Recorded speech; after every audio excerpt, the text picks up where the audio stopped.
بخش 36 31 اکتبر ساعت 3:55 بامداد، کمتر از 3 ساعت تا جذر.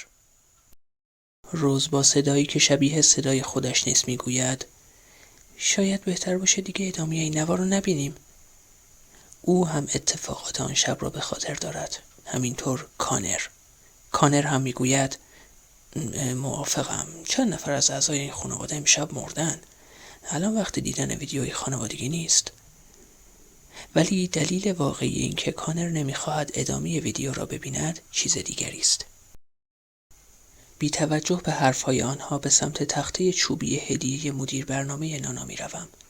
وقتی آن را میبینم سرم گیج میرود.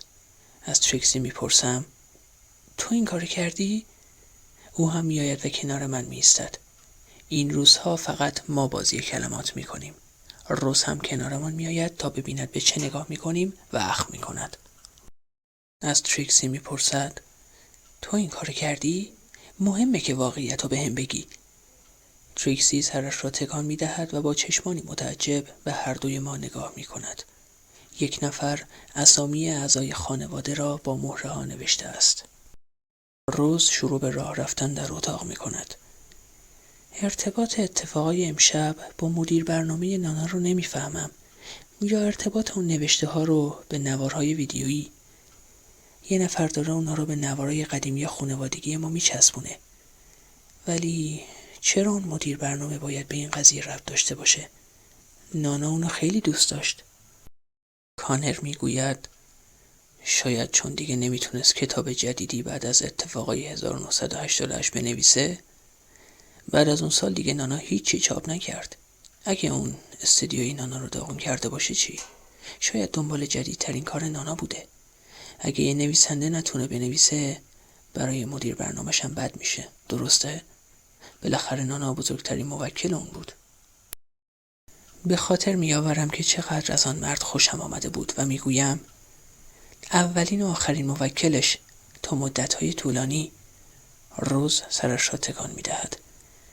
حتما به چیزی توجه نکردیم. به لیلی نگاه میکند. انگار که امیدوار است او جوابی داشته باشد، ولی لیلی همچنان به صفحه تلویزیون خیره شده است. انگار که هیپنوتیزم شده باشد.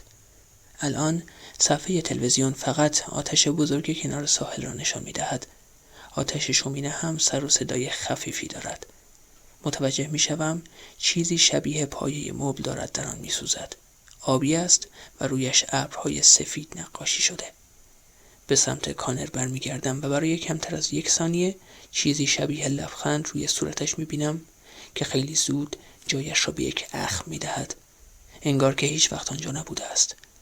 ولی این هیچ معنایی ندارد. گاهی وقتی میترسیم اختیار عضلات صورتمان را از دست میدهیم.